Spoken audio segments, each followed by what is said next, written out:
In NeuroBoun, our purpose is to create an advanced search service that works especially in scientific domains.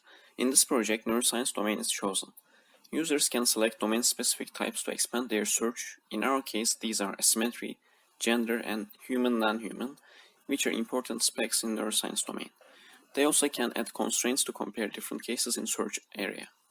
Number of articles versus time graph is presented to users after their search so that they can better trace the trends. Getting full text of articles is important for the project. Last year's project was working on titles and abstracts of the articles that are fetched from PubMed. Now we switch to PMC, which has a larger collection for full texts. We have a pre-processing part in which we get full texts by using entries API of PMC. Metadata of articles are saved. They are structured into sections like title, abstract, and discussion, and also split into sentences. This operation is done periodically and articles are saved into database in this format. Brain regions file holds the acronyms, synonyms, and abbreviations of brain regions. This is the comparative search page of NeuroBoun. Users write what they want to search on main part. Here it is amygdala. Select their domain-specific types, in this case asymmetry, and add constraints like anxiety and depression. A query expansion is applied based on the inputs from comparative search page. You can see the 9 different cases created here. Also, brain regions file is used to replace alternative uses of words in query.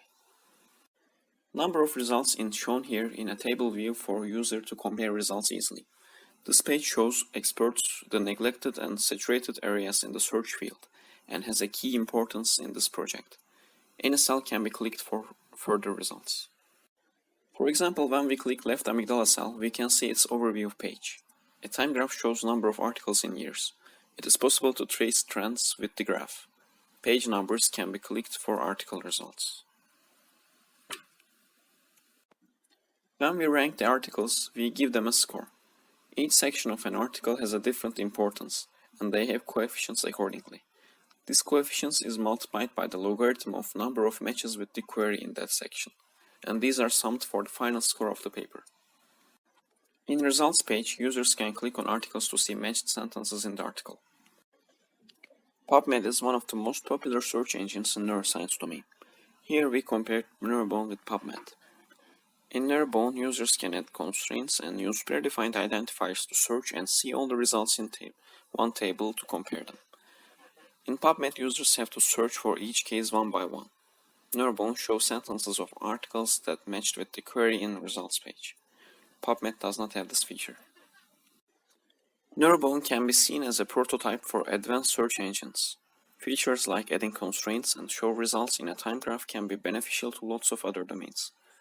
Also, default identifiers and constraints can be editable by the admins to keep system up to date. Current system works slow. Libraries like Apache Solr can be used to fasten the search. Also, alternative domains and caching can be used. Brain regions file is used to get all alternative uses of words in the query. Future objective is creating an ontology. Relations between things, their relation types, super and subclasses of objects should be saved with the help of NLP techniques. Coefficients of sections for ranking can be changeable.